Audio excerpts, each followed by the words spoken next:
Chapter 2 सबसे important chapter भैया ये, ठीक है। ये चैप्टर समझ लो, क्वेश्चन इसी से आता है SC/ST एक्ट के अंदर, इसके बाहर नहीं जाएगा कहीं क्वेश्चन, इतना समझ लेंगे बहुत काफी रहेगा। एक चीज सबसे इंपॉर्टेंट, SC/ST एक्ट में कभी भी SC/ST कैटेगरी का बंदा अपराधी नहीं होगा, ठीक है। तो अपराधी कौन होगा? जो नॉन SC/ST कैटेगरी का है, ठीक है। ऐसा व्यक्ति जो SC/ST कैटेगरी को बिलोंग नहीं करता वही इसमें अपराधी होगा, ठीक है। विक्टिम इसमें कौन होगा? विक्टिम हमेशा वो बंदा होगा जो SC/ST कैटेगरी को बिलोंग करता है, और जो ऊपर हमने डेफिनेशन में पढ़ा वो बंदा कौन कहलाएगा? विक्टिम कहलाएगा इसमें, ठीक है। और जितने भी एक्ट, अब यहाँ जितने भी एक्ट आने वाले, सॉरी, मतलब जितने भी तरीके यहाँ पे आपको दिखने वाले हैं, उस सभी तरीके को हम एट्रोसिटी, अत्याचार कहते हैं, ठीक है। जो लिस्ट आएगी वो सभी के सभी इस एक्ट के अंदर एट्रोसिटी के रूप में पनिशेबल होंगे। चलिए शुरू करते हैं। सबसे पहला आता है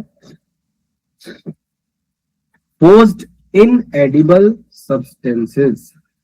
आप किसी SC/ST के व्यक्ति के मुंह पर इस तरीके का फोर्सफुली किसी ऐसी चीज को खाने के लिए उसको बोलते हैं, या किसी ऐसी चीज को ड्रिंक करने के लिए उसको बोलते हैं जो इनएडिबल है या जो ऑब्नॉक्सियस सब्सटेंस है, ठीक है। मतलब कि जिसको खाया नहीं जा सकता, या जिससे लोग घृणा करते हैं, जिससे लोग चिढ़ते हैं, ऐसी कोई चीज यदि उनको खाने के लिए देते हो, फोर्स करते हो, बोलते हो, तो इसे अत्याचार बोला जाएगा, पहला तरीका। दूसरा, डंपिंग इन प्रीमाइसेस। यदि कोई व्यक्ति कोई ऐसा प्रीमाइसेस, कोई ऐसा घर जो SC/ST कैटेगरी के व्यक्ति को बिलोंग करता है, ठीक है, उनके घर पे या उनके घर के बाहर आप मलमूत्र, एक्सक्रीटा, ठीक है, या पशु के जो शव होते हैं वो, ठीक है, कोई जानवर मर गया तो उसको यदि उसके घर के सामने डंप कर देते हैं, कारकासेस जिसको हम बोलते हैं, या फिर कोई भी घृणाजनक पदार्थ, कोई भी ऑब्नॉक्सियस सब्सटेंस यदि आप वहां पे पेश करते हैं, वहां पे उसके घर के सामने लगाते हैं, तो वो एक अपराध होगा। उसको भी हम, स्क्रीन नहीं विजिबल है क्या आप लोगों को? विजिबल है सर। और मेरी आवाज आ रही है? Yes sir. ठीक है। जहां पे यदि किसी को आवाज नहीं आ रही होगी या स्क्रीन विजिबल नहीं हो तो वो दोबारा रीजॉइन कर लीजिए, वो फिर ठीक हो जाती है स्क्रीन। चलिए,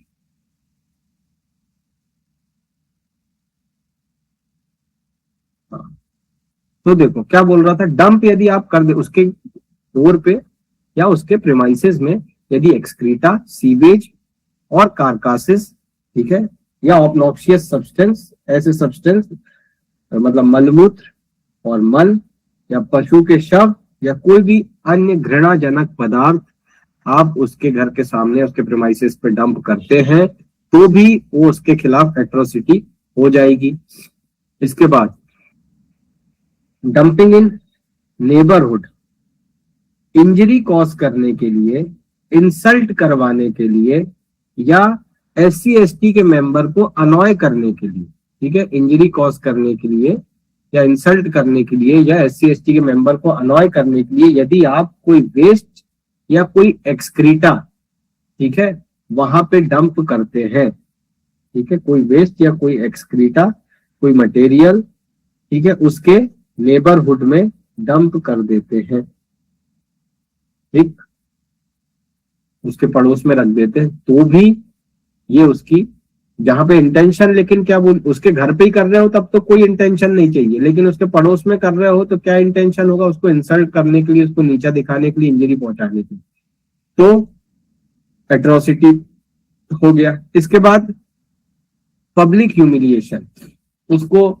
जूते की माला पहना के परेड करवा दिया, ठीक है, या उनको क्या बोलते हैं, पूरे कपड़े उतरवा के और उनको परेड करवा दिया नेकेड या सेमी नेकेड उनको परेड करवा दिया, ठीक है, तो ये सब चीज भी उसके खिलाफ अत्याचार माना जाएगा। इसके बाद डेरोगेटरी एक्ट्स, मतलब कि जबरदस्ती उसके बाल काट देना, उसका मुंडन कर देना, ठीक है, या फिर उसकी दाढ़ी काट देना, या उसके फेस में पेंट कर देना, काला पेंट कर दिया उसके फेस में, ये सब चीज करना भी ये अत्याचार ही एक्चुअली में होता भी था पहले, ठीक है। अब ये सारे एक्ट जो है वो पब्लिकली इतने नहीं आ पाते, मतलब पब्लिकली होना अब कम हो गए हैं, लेकिन थोड़ा बहुत अभी भी ये कहीं ना कहीं चलता है, ठीक है, पर अब ये नहीं होते हैं जहां तक ज्यादातर स्थिति में। तो ऐसा यदि कोई व्यक्ति करता है जिससे उसकी ह्यूमन डिग्निटी को भी हार्म पहुंचता है, तो ये भी एट्रोसिटी है। फिर लैंड ग्रैबिंग, जो जमीन एससी एसटी कैटेगरी के व्यक्ति को बिलोंग करती है, यदि कोई पर्सन जानबूझ के उसमें खेती करने की कोशिश करता है, जानबूझ के उसको कब्जा करने की कोशिश करता है, या उसकी जमीन किसी और व्यक्ति को बेच देता है, तो ये भी एट्रोसिटी कहलाएगा। अगला तरीका, इन सब के लिए सजा एक ही मिलेगी, एंड में पता चल जाएगा। एक्सप्लेनेशन जो है ये कह रहा है wrongfully for clause F and G, ठीक, क्या कह रहा है, डिस्पोजेशन एंड इंटरफेरेंस। देखो अब ये क्या कहता है जी वाला पॉइंट, कि एक तो आपने किसी व्यक्ति को उसकी जमीन से डिस्पोजेस कर दिया, बेकब्जा कर दिया, उसके प्रीमाइसेस से उसको बेकब्जा कर दिया, और उसके जो लैंड के जो उसके राइट्स थे, ठीक है, उसके जमीन के जो अधिकार थे, उसके फॉरेस्ट के जो अधिकार थे, वाटर और इरिगेशन की जो फैसिलिटीज थी उसको जो मिलनी थी, उस इंजॉयमेंट में भी आपने इंटरफेरेंस किया, ठीक है। उसकी जो क्रॉप थी, उसने जो खेती करके जो अपनी क्रॉप फसल उगाया था, और जो उसने प्रोड्यूस किया था सब चीजें, उसको आपने उखाड़ के फेंक दिया, रिमूव कर दिया या डिस्ट्रॉय कर दिया उसकी क्रॉप को, तो ऐसा करना ये भी एट्रोसिटी कहलाएगा। लेकिन यहाँ जो वर्ड रॉन्गफुली आया है, एफ और जी दोनों में जो शब्द रॉन्गफुली आया है, इसके अंदर वो एक्ट भी आते हैं जो सामने वाली की विल के अगेंस्ट किए गए हो, ठीक है, जो उसकी कंसेंट के बिना किए गए हो, या जहां पे डेथ या हर्ट के फियर में उसने कंसेंट दे दिया हो, ठीक है, या फिर लैंड रिकॉर्ड्स को फर्जी तरीके से अपने नाम पे बना के और फिर ऐसा काम किया गया हो, तो वहां वो सब चीजें रॉन्गफुली शब्द के अंदर आती है, ठीक है।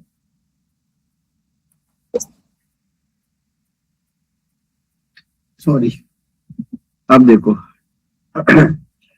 फोर्स्ड लेबर, किसी व्यक्ति से, कोई एससी एसटी के मेंबर को उससे भीख मंगवाना, मतलब बेगार करवाना, उसको कंपेल करना, या फिर फोर्स या बंधुआ मजदूरी, ठीक है, उससे जानबूझ के इस तरीके का काम करवाना, वो भी अपराध है। इसके बाद मैनुअल स्कैवेंजिंग, इसका मतलब क्या होता है, इसका मतलब होता है कि ऐसे व्यक्ति को जो एससी एसटी कैटेगरी को बिलोंग करता है, उनको कब्र खोदने के लिए लेकर जाना, ठीक है, या फिर पशुओं के जो शव होते हैं, ठीक है, पशुओं के जो शव होते हैं, उन मरे हुए शव को उनको देना कि भाई इसको लेकर जाओ, या उनको कहना कि इसको गड़ा के आओ, या उनको कहना कि जाओ कब्र खोदो। तो यदि फोर्सफुली उनसे ऐसा एक्ट करवाया जा रहा है, उनको कंपेल किया जा रहा है, तो वो भी अत्याचार कहलाएगा, एट्रोसिटी कहलाएगा। इसके बाद है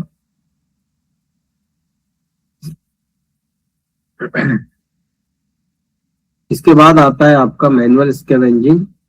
यहाँ पे एससी एसटी के जो मेंबर हैं उनसे साफ सफाई करवाना, उनसे कचरा साफ करवाना, ठीक है, ये सारे एक्ट उनसे करवाना, ठीक है, साफ साफ उनको हाथ से सफाई करने के लिए कहना, तो ये सब एक्ट जो है ये भी अत्याचार में आते हैं। फिर देवदासी प्रैक्टिस, एक महिला को देवदासी बना देना, को कह देना एससी एसटी की महिला को कि अब तुम जो है भगवान के प्रति जो है दास बन चुकी हो, या ठीक है, मतलब उस जो देवदासी प्रथा पहले हमारे यहाँ चलती थी, ठीक है, तो उस रूप में या किसी अन्य जगह पे उसको रख देना, काम करवाना, ठीक है, तो वो कैटेगरी भी या उस तरीके से एक्ट करना भी किसके अंदर आ जाएगा, वो चीज भी आ जाएगी आपके एट्रोसिटी के अंदर। फिर आते हैं इलेक्टोरल इंटिमिडेशन। अब ये क्या कहता है, तो इलेक्टोरल इंटिमिडेशन का मतलब ये होता है कि उसको फोर्स करना या उसको धमकाना या उस कैटेगरी SC ST कैटेगरी के मेंबर को प्रिवेंट करना कि भैया नहीं तुम वोट नहीं दे सकते, ठीक है, उसको वोटिंग देने से रोक दिए, और या फिर उसको चुनाव लड़ने से रोक दिया, फॉर्म फिल करने से रोक दिया, ठीक, या फिर और किसी कैंडिडेट का नाम यदि वो प्रपोज करना चाहता है तो उससे भी उसको रोक दिया गया, तो ये चीजें करना भी जो है ये एट्रोसिटी के अंदर आएगा। फिर ऑब्स्ट्रक्टिंग पब्लिक ड्यूटी। अब ये क्या कहता है, यदि SC ST का मेंबर किसी ऑफिस को होल्ड करता है, सरकारी कर्मचारी है, किसी ऑफिस में, पंचायत या म्युनिसिपैलिटी में कोई ऑफिस यदि होल्ड करता है, ठीक है, तो उसको उसकी ड्यूटी करने से रोकना, वो भी एट्रोसिटी कहलाएगा। इसके बाद post poll hurt and boycott.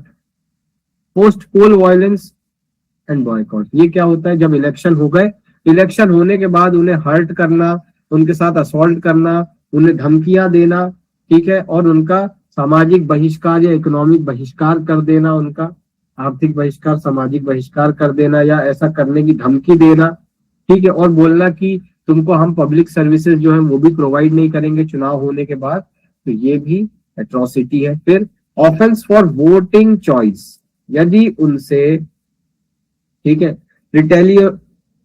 Retaliatory atrocities for voting choice, यदि कोई ऑफेंस करता है उनके खिलाफ कि तुमने इस व्यक्ति को वोट नहीं दिया या तुमने इस व्यक्ति को वोट क्यों दिया, ठीक है, या जो उसका लॉ का लीगल अधिकार था वोट देने का, तो उसको देने से उसको मना करना, ठीक, तो ये जो चीजें हैं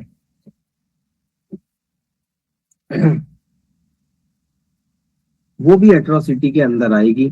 फिर आता है false legal proceeding. False legal proceeding ये क्या कहता है, तो ये कहता है कि यदि कोई व्यक्ति किसी SC ST के मेंबर के खिलाफ झूठी या मैलिशियस या वेक्सेशियस सूट्स या क्रिमिनल प्रोसीडिंग लाता है, मतलब इलीगल लीगल प्रोसीडिंग उसके खिलाफ इलीगल प्रोसीडिंग करने की कोशिश करता है, फर्जी केसेस उसके खिलाफ लगाने की कोशिश करता है, फॉल्स एलिगेशन उस पर लगाने की कोशिश करता है, तो वो भी उसके खिलाफ एट्रोसिटी होगी, ठीक है। फिर false information to public servant, यदि कोई व्यक्ति SC ST के मेंबर को अनॉय करने के लिए या इंजरी पहुंचाने के लिए जानबूझकर झूठी इंफॉर्मेशन उसके खिलाफ पब्लिक सर्वेंट को देता है, जानबूझकर झूठी इंफॉर्मेशन पब्लिक सर्वेंट को उसके खिलाफ देता है, ठीक है, और ताकि सामने वाला उसकी पावर का मिसयूज कर ले, ठीक है, जो उसके पास पावर दी गई उसका मिसयूज कर ले, तो ये भी एट्रोसिटी है। इसके बाद पब्लिक इंसल्ट एंड इंटिमिडेशन, ये क्या बात हो गई, ये कहता है पब्लिक इंसल्ट एंड इंटिमिडेशन मतलब जानबूझकर आप उसको ह्यूमिलिएट करने के लिए, उसको इंसल्ट करने के लिए किसी प्लेस में जहां पे सभी लोग सुन सकते हैं, पब्लिक व्यू मिल रहा है, ऐसी जगह पे उसका इंसल्ट करते हैं, तो वो भी एक अपराध है। कास्ट एब्यूज इन पब्लिक, यदि पब्लिक में उसको उसकी कास्ट के नाम से बुलाते हैं तो वो भी एक अपराध है, ठीक है। डिस्ट्रॉइंग सैक्रेड ऑब्जेक्ट्स, यदि उन कोई ऐसे ऑब्जेक्ट हैं जिनकी वो पूजा करते हैं, जिनको वो पवित्र मानते हैं, उन इसमें स्टैट्यूट्स आते हैं, सॉरी स्टैचू आते हैं और फोटोग्राफ्स आते हैं, पोर्ट्रेट्स आते हैं, मूर्तियां आती हैं, ठीक है, तस्वीरें आती हैं, उनको यदि आप तोड़ने की कोशिश करते हो वो भी एट्रोसिटी कहलाएगा। फिर प्रमोटिंग एनमिटी, यदि आप हेट्रेड की भावना बढ़ाते हैं, किसी शब्द को बोल के या किसी शब्द को लिख के या किसी साइन के जरिए या कुछ विजिबल रिप्रेजेंटेशन के जरिए आप यदि SC/ST के मेंबर के खिलाफ दुश्मनी लाने की कोशिश करते हैं या हेट्रेड फैलाने की कोशिश करते हैं या इलविल उनके खिलाफ लाने की कोशिश करते हैं तो वो भी अपराध माना जाएगा। इसके बाद डिसरिस्पेक्टिंग एस्टीम्ड पर्सन, कोई व्यक्ति जिसकी जो बहुत माना जाना व्यक्ति था SC/ST कम्युनिटी का और उस व्यक्ति की डेथ हो गई है, यदि उस व्यक्ति की डेथ हो गई और उसके खिलाफ आप गलत एक्शन लेते हैं, मतलब उसकी बुराई कर रहे हैं जगह जगह जाके या उसकी डिसरिस्पेक्ट कर रहे हैं डिसीज्ड पर्सन की शब्दों के जरिए किसी भी अन्य तरीके से, तो वो भी एक अपराध माना जाएगा, वो भी एट्रोसिटी कहलाएगा। सेक्शन 3 ही है इसमें मेन समझने वाला। इसके बाद sexual touching with no consent, यदि कोई SC/ST की महिला के साथ इंटेंशनली सेक्सुअल टचिंग करता है बिना उसकी कंसेंट के, ठीक है, तो उसको भी हम अपराध मानेंगे, ठीक है। और ये बात जानते हुए कि उसकी क्या कास्ट है, ये बात जानते हुए भी उसके साथ इस तरीके का एक्ट करता है तो वो अपराध है, ठीक है। यदि वो फिजिकल रेजिस्टेंस नहीं करती, समझना बात को, मतलब कि एक महिला जो है SC/ST की और वो कोई हाथापाई नहीं कर रही जब उसके साथ गलत एक्ट हो रहा है, वो रोकने की कोशिश नहीं कर रही, तो इसका मतलब ये नहीं है कि उसने कंसेंट दे दी आपको ऐसा काम करने की। दूसरी चीज, यदि उसकी पास्ट हिस्ट्री रही है इस तरीके के एक्ट को करने की, तो इसका मतलब ये नहीं है कि इस बार भी उसकी कंसेंट थी, ठीक है। फिर है सेक्सुअल हरासमेंट, यदि कोई ऐसे शब्दों का इस्तेमाल करता है, ऐसे एक्ट करता है या ऐसे जेस्चर्स करता है जो कि सेक्सुअल नेचर के हैं और ये बात जानते हुए कि वो महिला SC/ST कैटेगरी की है, तो वो उसकी डिग्निटी का वायलेशन कर रहा है और वो भी एक अपराध माना जाएगा। फाउलिंग वाटर्स, ठीक है। अब ये क्या है, ये कह रहा है कि करप्टिंग या फाउलिंग वाटर सोर्स, जो SC/ST मेंबर जिस जगह से पानी पीते हैं, अब उस जगह पे आपने मान के चलो कचरा डाल दिया, उसमें ले जाके जहर डाल दिया, ठीक है, उस जगह को अनफिट बना दिया कि वो व्यक्ति उसका इस्तेमाल ना कर सके, तो ये भी अपराध है। डिनायल ऑफ पैसेजेस, मतलब उस जो एक रास्ता था जिस रास्ते से सभी लोग आया जाया करते थे, उसको उस रास्ते से जाने से मना कर दिया, ठीक है, या किसी पब्लिक प्लेस में जाने से मना कर दिया, तो वो भी एक अपराध है। और फोर्स्ड डिस्प्लेसमेंट, ये क्या कहता है कि आप फोर्स करते हैं यदि किसी SC/ST के मेंबर को कि वो उसके घर को छोड़ दे, उसके गांव को छोड़ दे, ठीक है, उसके रहने वाले स्थान को छोड़ दे, तो ये भी एट्रोसिटी होगा। एक्सेप्शन, यदि पब्लिक ड्यूटी कोई व्यक्ति डिस्चार्ज, मान के चलो एक केस हुआ SC/ST वाले के खिलाफ, अब वो घर ही उसका नहीं है और कोई पब्लिक ऑफिसर जो है वो उसको घर खाली करने को बोलता है, तो फिर वो कर सकता है, वो लीगल काम है, ठीक है। तो यदि कोई व्यक्ति जो अपनी पब्लिक ड्यूटी डिस्चार्ज कर रहा है और तब ऐसे एक्शन लेता है तब वो सही है, लेकिन अदरवाइज लेता है तो फिर वो गलत है। पनिशमेंट सबके लिए क्या है, 6 महीना मिनिमम, मैक्सिमम 5 साल प्लस फाइन। चलो अभी और आगे बचा हुआ है वो देखते हैं।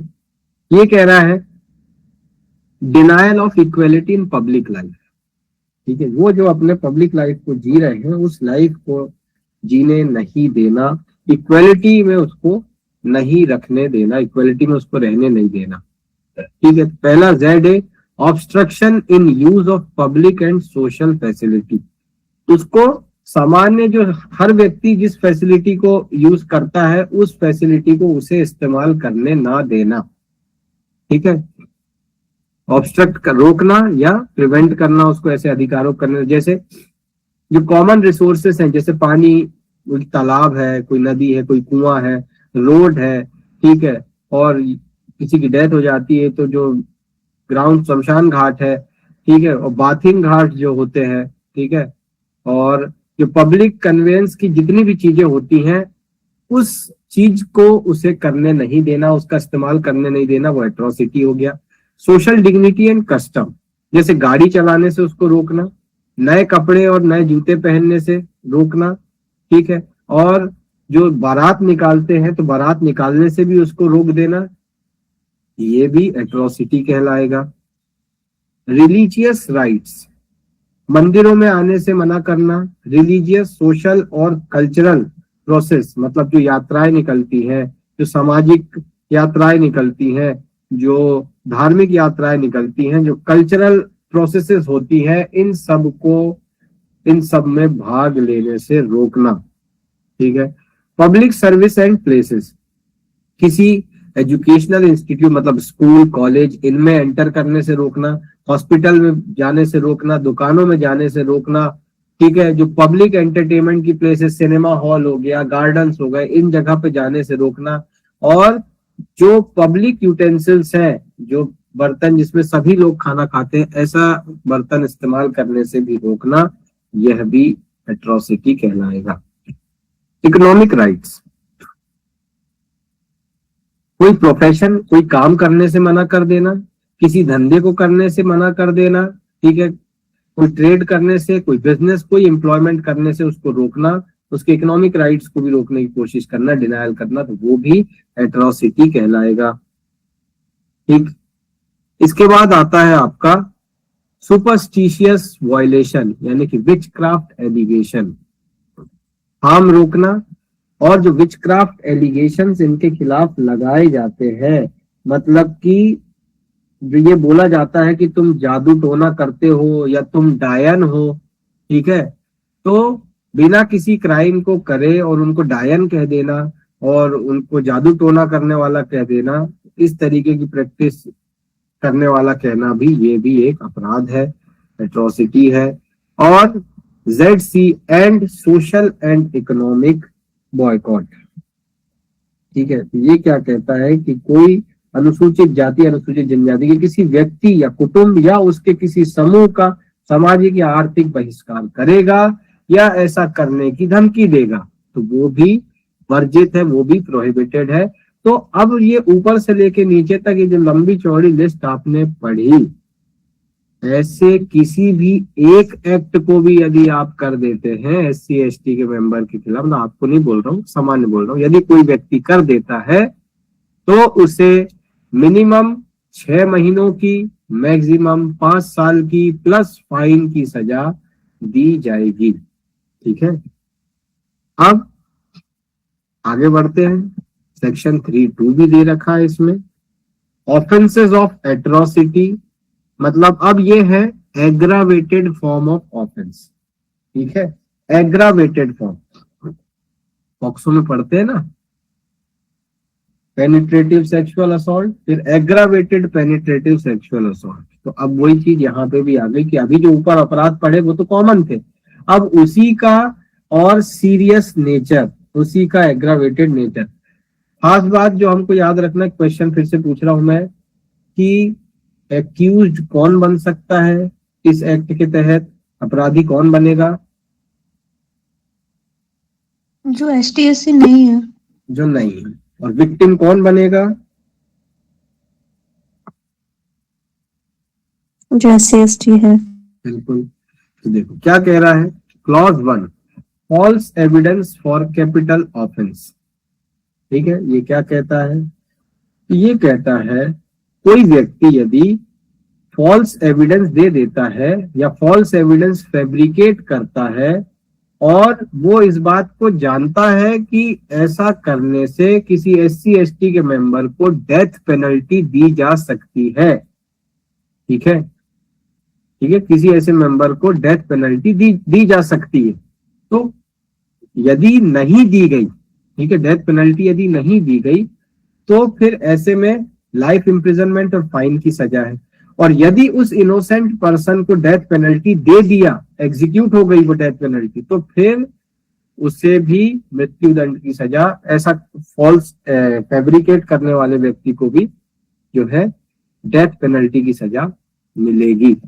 अब यदि आप फॉल्स एविडेंस देते हैं किसी ऐसे अपराध के लिए जिसमें 7 साल से ज्यादा की सजा है, ठीक है। तो ऐसा करने पे आपको इम्प्रिजनमेंट जो रहेगा वो कम से कम 6 महीने का और मैक्सिमम 7 साल का प्लस फाइन। इसके बाद है मिसचीफ बाय फायर और एक्सप्लोजिव सब्सटेंस। यदि कोई व्यक्ति, ये प्रॉपर्टी डैमेज का अपराध हो गया, ठीक। यदि कोई व्यक्ति मिसचीफ करता है, रिस्टी करता है, मिसचीफ का बेसिक मीनिंग होता है बस किसी का रॉन्गफुल लॉस करना। तो यदि कोई पर्सन मिसचीफ करता है फायर से, आग लगा के, या एक्सप्लोजिव सब्सटेंस विस्फोटक पदार्थ का इस्तेमाल करके, ताकि सामने वाले उस SC/ST के जो मेंबर है उसकी प्रॉपर्टी डैमेज हो जाए, तो ऐसा करने पर भी कम से कम 6 महीने और मैक्सिमम 7 साल प्लस फाइन की सजा होगी। इसके बाद क्लॉज 4 कहता है कि यदि कोई पर्सन मिसचीफ करता है बाय फायर और एक्सप्लोजिव सब्सटेंस किसी ऐसी जगह पे जहां पे वो लोग रहते हैं, जहां पे SC/ST के मेंबर रहते हैं, या जहां पे SC/ST के मेंबर वर्शिप करते हैं, पूजा करते हैं, उसको डिस्ट्रॉय करने के लिए, ठीक है, या जो प्रॉपर्टी कस्टडी में रखी उसको डिस्ट्रॉय करने के लिए, तो फिर लाइफ इम्प्रिजनमेंट की सजा होगी और फाइन। अगला है क्लॉज 5 IPC ऑफेंसेस। ऐसे IPC के अपराध, ऐसे BNS के अपराध जिसमें 10 साल से ज्यादा की सजा है। यदि कोई व्यक्ति SC/ST के कम्युनिटी के लोगों के खिलाफ ऐसा अपराध करता है जिसमें 10 साल से ज्यादा की सजा है, ठीक है, या उसकी प्रॉपर्टी के खिलाफ ऐसा करता है, तो उसे भी life imprisonment plus fine. Clause 5 है scheduled offences against SC and ST। अब ये क्या कहता है भैया? ये कहता है कि कोई ऐसा ऑफेंस कोई व्यक्ति करता है जो कि शेड्यूल में दिया गया है, जो कि शेड्यूल में स्पेसिफाई किया गया है, और किन व्यक्ति के खिलाफ? उन व्यक्तियों के खिलाफ जो SC/ST कैटेगरी को बिलोंग करते हैं, या उनकी प्रॉपर्टी के खिलाफ, इस बात को जानते हुए कि वो मेंबर SC/ST का है, ठीक है, तो उसे IPC के हिसाब से जो पनिशमेंट है वही दी। मतलब जो हमारा SC/ST एक्ट का जो शेड्यूल है ना, एंड में दे रखा है जो शेड्यूल, तो उसमें कुछ ऑफेंसेस की लिस्ट दी गई है। तो वो अपराध यदि कोई पर्सन कमिट करता है SC/ST के मेंबर के खिलाफ, तो उसको वही सजा मिलेगी जो IPC में दे रखी, वो IPC के ऑफेंस वहां दी। दूसरा, यदि क्या करता है, दूसरा ये बात बोल रहा है इसी में कि causes evidence to disappear or gives false information to screen to, ठीक है।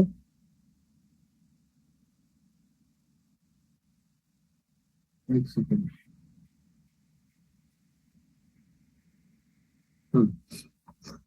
और ये कहता है कि जो एविडेंस है उनको डिसअपियर कर देता है या फॉल्स इंफॉर्मेशन दे देता है ताकि वो बंदा गायब हो जाए, ठीक है, तो भी उसको वही ऑफेंस मिलेगा जो IPC में आपको दे रखा है।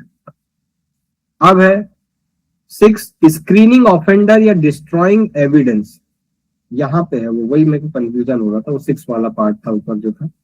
ये क्या कह रहा है कि कोई व्यक्ति इस बात को जानते हुए या उसको रीजन टू बिलीव है इस बात को कि कोई ऑफेंस कमिट हुआ है इस चैप्टर में, ठीक है, इस चैप्टर के अंदर कोई ऑफेंस कमिट हुआ है, इसके बावजूद भी जो एविडेंस था, जिस एविडेंस का इस्तेमाल किया गया था उस अपराध को करने के लिए, उस एविडेंस को कर देता है डिसअपियर, गायब कर देता है, इस इंटेंशन से कि ये जो अपराधी है इस अपराधी को बचाया जा सके और इस अपराधी को वो छिपा सके।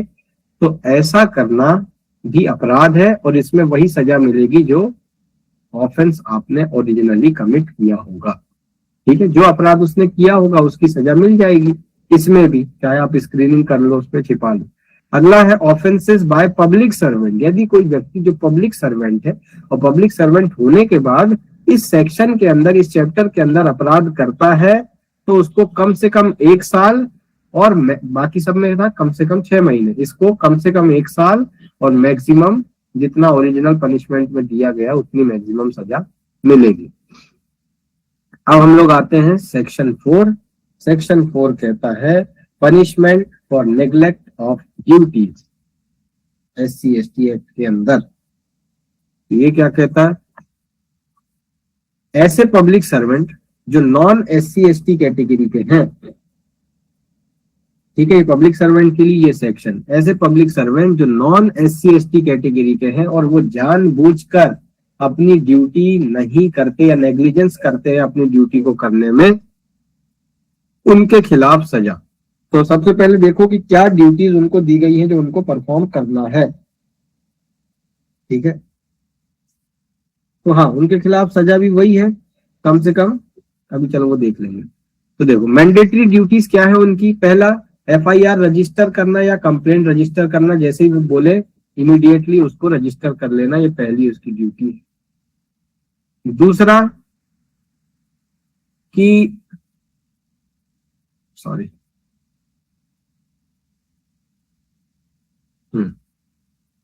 दूसरी ड्यूटी है उसकी कि जो उसने इंफॉर्मेशन लिखा उसको पढ़ के सुनाएगा और इंफॉर्मेशन की कॉपी उसको प्रोवाइड करेगा। तीसरा, विक्टिम और विटनेसेस जो होंगे उनके स्टेटमेंट को रिकॉर्ड करना, ये भी उसकी ड्यूटी है। ठीक है, फिर इन्वेस्टिगेशन को 60 दिन में कंप्लीट करके चार्जशीट फाइल कर देना, ये भी उसकी ड्यूटी है। ठीक है, और यदि कोई डिले होता है तो उस डिले को एक्सप्लेन करना पड़ेगा। तो कोई व्यक्ति, कोई पब्लिक सर्वेंट यदि ये ड्यूटी को फॉलो नहीं करता तो उसको कम से कम 6 महीने और मैक्सिमम 1 साल की सजा दी जाएगी। ठीक है, फिर the cognizance in respect of any dereliction of duty referred in subsection 2 by public servant shall be taken by the special court or exclusive special court and shall give direction for penal proceeding against such public servant। ठीक है, तो वही बात है, जो अपना special court और exclusive special court होगा वो इस चीज को देखेगा, समझेगा।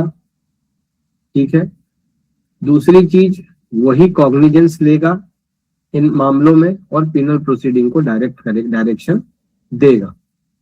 ठीक है, तो हमने क्या क्या चीज देखो, कोर्ट में क्या क्या है ड्यूटी इसकी, क्या क्या है। कंप्लेंट पढ़ के सुनाना, जो उसने इंफॉर्मेशन दिया है उसको राइटिंग में रिड्यूस करना। ठीक है, उसके साइन लेने के पहले, उसके बाद उसकी साइन भी लेना है। फिर FIR को रजिस्टर करना, जो भी सेक्शन थे उस एप्रोप्रिएट सेक्शन के अंदर FIR की कॉपी सप्लाई करना। ठीक है, तुरंत जो इन्फॉर्मेंट है उसको तुरंत वो कॉपी दे देना। विटनेस और विक्टिम के स्टेटमेंट रिकॉर्ड करना।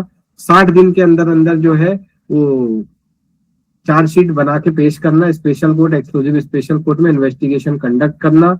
डॉक्यूमेंट प्रिपेयर करना, इलेक्ट्रॉनिक रिकॉर्ड है तो उसको प्रिपेयर करना। और जितनी अदर स्टैट्यूटरी ड्यूटीज हैं इस एक्ट के अंदर या रूल्स के अंदर, तो उसको परफॉर्म करना। प्रोवाइजो क्या कहता है प्रोवाइजो कहता है administrative safeguard charges against public servant to be booked only on recommendation of administrative inquiry. तो उसके खिलाफ पहले एडमिनिस्ट्रेटिव इंक्वायरी होगी, डिपार्टमेंटल इंक्वायरी होगी, और उस डिपार्टमेंटल इंक्वायरी में यदि बोला जाता है कि इसके खिलाफ केस चलाना चाहिए तो ही उसके खिलाफ केस चलेगा, अदरवाइज उसके खिलाफ केस नहीं चलाया जाएगा।